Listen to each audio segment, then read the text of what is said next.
कहानी क्या है, एक व्यापारी था और एक जहाज में जा रहा था माल लेके बेचने के लिए, और बढ़िया अपना शांति से बैठा था और एकदम अचानक तूफ़ान आया और भाई साहब वो जहाज पानी में डूब गया और वो समुद्र में गिर गया।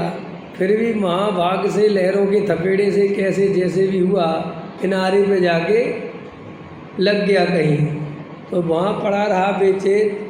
और बेचैन पड़ा हुआ जब होश में आया, सूरज निकला, थोड़ा तपा, ठंडा गया ना, तपा तो नींद खुली, होश में आया तो उस टापू पे चारों तरफ देखता है और विचार करता है मैं कौन हूँ, मैं कहाँ आ गया, ये कौन सी जगह है। सब सुध-बुध खो गई ना, क्योंकि सारा उसका माल उड़ गया, सब उड़ गया।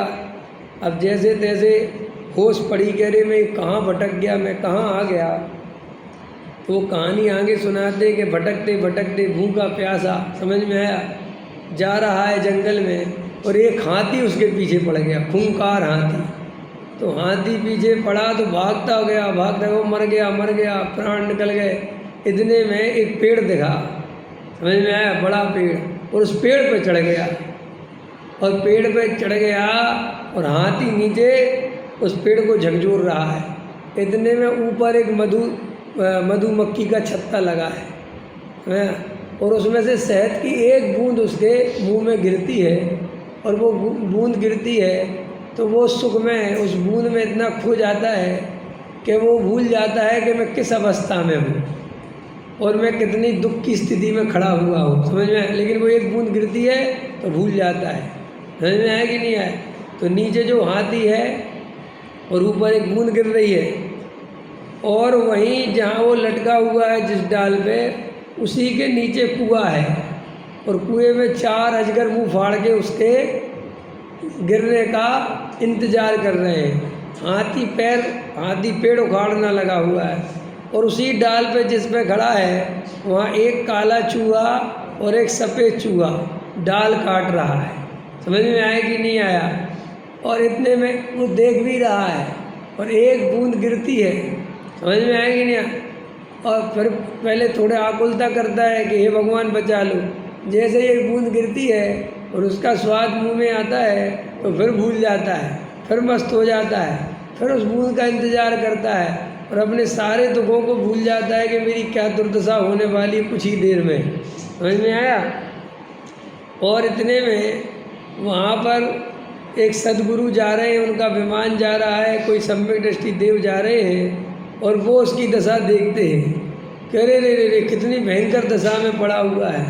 तो वे अपना विमान रोकते हैं, नीचे उतरते हैं और कहते भाई नीचे निकला, छोड़ दे, हम तुझे ले चलते हैं। तो कहता है गुरुजी थोड़ी देर, बस एक बूंद और आने वाली है, समझ में आए कि नहीं, बस। और वो कहते निकला मर जाएगा भाई, एक बूंद ऐसा एक बूंद करता रहता। और पेड़ जो है वो उसको हिला रहा है और वो मधुमक्खियाँ डिस्टर्ब हो गई क्योंकि छत्ता हिल गया ना, तो वे सारी आके चिमट गई उससे और वो मधुमक्खियाँ काट रही हैं, समझ, चोट रही हैं और वो तड़प रहा है। फिर भी इतने में बूंद गिरती है, फिर भूल जाता है, समझ में आया।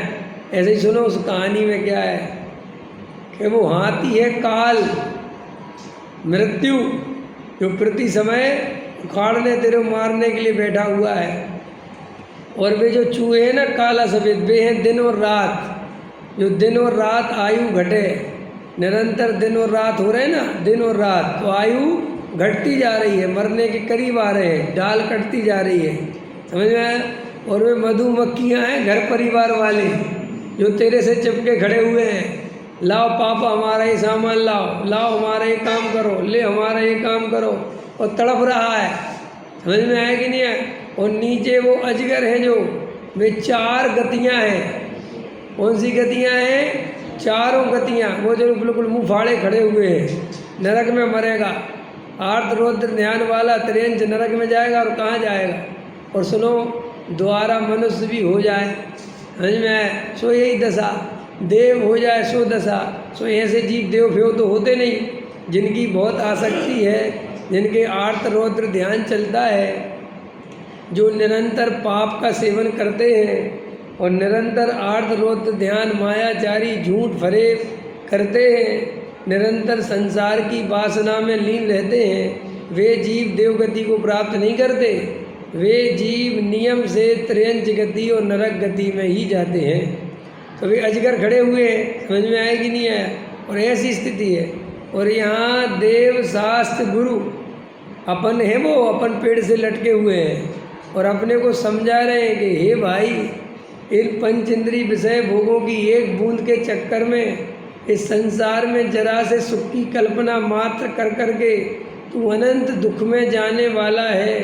कुछ ही काल में महा दुर्गति होने वाली है, जाग जा जाग जा, गुरु बता रहे हैं। लेकिन ये कहता है वह गुरु जी बस थोड़ी फैक्ट्री और चला लूँ, थोड़ा लड़के की शादी कर दूँ, बस थोड़ा बड़ा मकान बना लूँ, थोड़ा मंदिर की प्रधानी संभाल लूँ, वाह वाह वाह वाह, फिर चलूँगा ना, फिर तो जाना ही है। अरे मूर्ख, ख़त्म हो गया। गुरु बहुत हाथ देते रहे, चल चल, वो विमान खड़ा हुआ है, ऐसे ही आत्मा खड़ा हुआ है, वेद ज्ञान की कला मिली हुई है, तत्व ज्ञान मिला हुआ है, स्वाध्याय सुनने का अवसर मिला हुआ है, फिर भी आचार्य कहते सुन के चला जाता है, गुरु की बात नहीं मानता। उन्हीं पंच इंद्रिय विषय भोगों में रात दिन उन्हीं का ध्यान, उन्हीं का विचार, उन्हीं को भोगने की कामना, नई नई वासना निरंतर बनी रहती है और दुखी होता रहता है। और इच्छाओं की पूर्ति कैसी है? तो बहुत अच्छा लिखा था कि इच्छाएं कैसी हैं। इच्छाएं ऐसी हैं कि जैसे अपन को लगता है कि जे इच्छा पूरी हो जाए तो काम बन जाएगा, जे इच्छा पूरी हो जाए। उसमें बहुत अच्छा लिखा था कि जैसे एक आदमी को बहुत तेज सिर में दर्द हो रहा, समझ में आया कि नहीं है, और वे अपने सिर का दर्द पकड़ के बैठा था, इतने में पीछे खूंखार कुत्ता पड़ गया, समझ में आया, या शेर पड़ गया, तो सिर में दर्द रहा क्या है? सिर में दर्द रहा क्या? तो उसमें लिखा था कि अब सिर में दर्द नहीं, अब भाग रहा है। तो सिर का दर्द कहीं चला नहीं गया, अभी सिर से ज़्यादा दर्द ये शेर खा लेगा तो मैं मर जाऊंगा, एक कुत्ता काट लेगा तो बहुत पीड़ा होगी। तो वो जब जे वाली इच्छा बलवान हो गई, कौन सी? कुत्ते वाली, शेर, और जे वाली जो सिर दर्द वाली इच्छा थी कि जब मिट जाए, ये अभी दब गई तो अभी भाग रहा है, तो ये कहीं गई नहीं है। जैसे ही कुत्ते से बचेगा, बैठेगा कि चलो बच गए कुत्ते, तुरंत क्या हो जाएगा? सिर में दर्द चालू हो जाएगा। ऐसे ही ये जीव फिरती समय जो इच्छा बलवान हो गई, खाने की इच्छा बलवान हो गई तो बाकी की इच्छाएं दब गई। क्योंकि अपन कौन सी इच्छा पूरी करते हैं? जो अपन को जीने, जो तड़पड़ाती है ना मछली की तरह, अपन उस इच्छा के पीछे लग जाते हैं। और जब वो इच्छा पूरी हो जाती है तब फिर वो दूसरी इच्छा कहती चलो, अब वो बलवान हो जाती है। पहले खाने की इच्छा, फिर सोने की इच्छा, फिर गेहूँ को देखने की इच्छा, फिर घूमने की इच्छा, फिर आराम करने की इच्छा। पहले गेहूँ को देखने की इच्छा कितनी तीव्र होती है कि कोई कहे कि काय को जा रहे गेहूँ को देखने, आराम करो, अरे हम नहीं करते, बढ़िया देखेंगे इतनी दूर तक आए, और वहाँ देखते देखते कितना थक जाता है, कहता मुझे ले चलो कमरे पे, मुझे आराम करना है, बहुत भूख लगी है। अभी ये दो इच्छाएं तभी पड़ी थी, अभी कौन सी इच्छा प्रबल थी? गेहूँ को देखने की। और अब कौन सी इच्छा प्रबल हो गई? भूख की। अब भूख की पीड़ा नहीं सही आ रही। वो उस आचार्य कहते हैं ऐसे इन 5 इंद्रियों के विषय भोगों की ये दौड़ लगाता रहता है बेचारा, और एक अनादि काल से अकेला है, कोई संग साथी तो होता नहीं, अपने अपने दुख को स्वयं भोगना पड़ता है। भाई हमारा दुख कोई दूसरा कैसे भोगेगा? ये पत्नी मेरी, ये बच्चे मेरे, अरे कहने को मेरे हैं, मेरे कहाँ हैं? अभी ये पर्याय मेरा आयु कर्म पूरा हो जाए तो मैं ही जाऊँगा, और ये जो मेरे अंदर इन बच्चों के लिए, ये पति पत्नी के लिए, ये मकान दुकान के लिए जो आर्त रोध ध्यान में कर रहा हूँ, इसका फल मैं अकेला भोगूंगा। तो आचार्य कहते देखो भाई, तुम अपने ज्ञान स्वभावी आत्मा को अपना मानो, मैं अकेला हूँ ऐसा फील करो, मेरा कोई नहीं है, मैं अकेला हूँ, परिपूर्ण हूँ, मुझे किसी की ज़रूरत भी नहीं है। मैं तो चैतन्यमयी एक गायक वस्तु हूँ, जानना देखना मेरा स्वभाव है। जैसे देखो ये रूमाल पड़ा है, ये रूमाल पड़ा है, इसका संग साथी है कोई? ये बोलो, कोई संग साथी है इसका?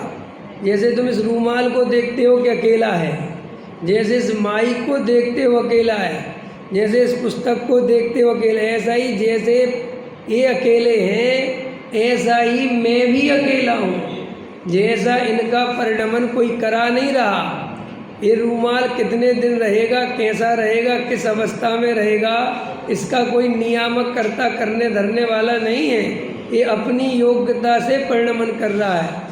ऐसे ही मैं अपनी योग्यता से जीव हूँ, मैं पुद्गल नहीं हूँ, और मैं सदाकाल जीने वाला जानने वाला तत्व हूँ। और मैं एक द्रव्य दूसरे द्रव्य में मिलता नहीं, मैं शरीर होता नहीं, शरीर मेरे में आता नहीं, एक पुद्गल परमाणु का प्रवेश मेरे में नहीं, मेरा प्रवेश पुद्गल परमाणु में नहीं। ऐसा जो जीव शांति से वेद ज्ञान करता है और एकांत में अपने एकाकी एकत्व लिए एकत्व का अनुभव करता है, और मैं सदा काल अकेला ही हूँ, ना मेरा कोई संगी साथी है, ना कोई परद्रव्य मेरे हैं, ना मुझे किसी से राग करना चाहिए, ना मुझे किसी से द्वेष करना चाहिए।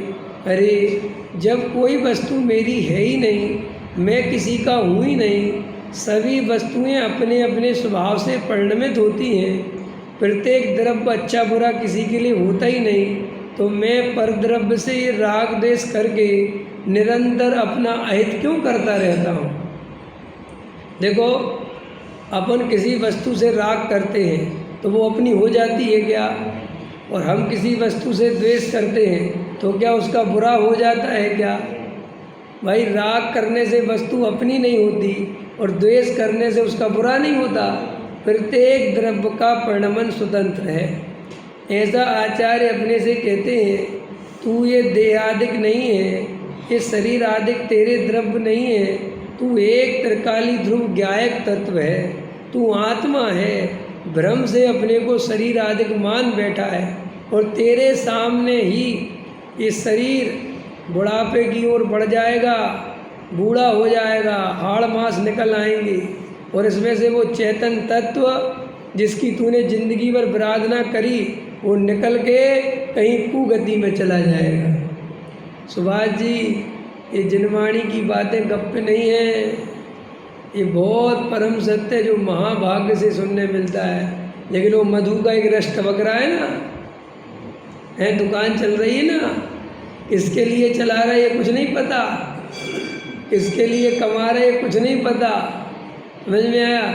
मैं खुद ही इस पर्याय को कब छोड़ के चला जाऊंगा। रोज देखो, मृत्यु कितना बड़ा सत्य है कि अभी जाके तुम ज्वाला नगर चौक पे खड़े हो जाओ तो 10-20 लाशें तुम्हारे सामने अभी जल रही होंगी। जाओ तो अभी नहीं पहचानते, एक दिन धू धू करके ये देह जल जाएगी, और इसमें से जो हंसराज चेतन राज है उड़ के चला जाएगा। ये क्या पागलपन कर रहा हूँ मैं?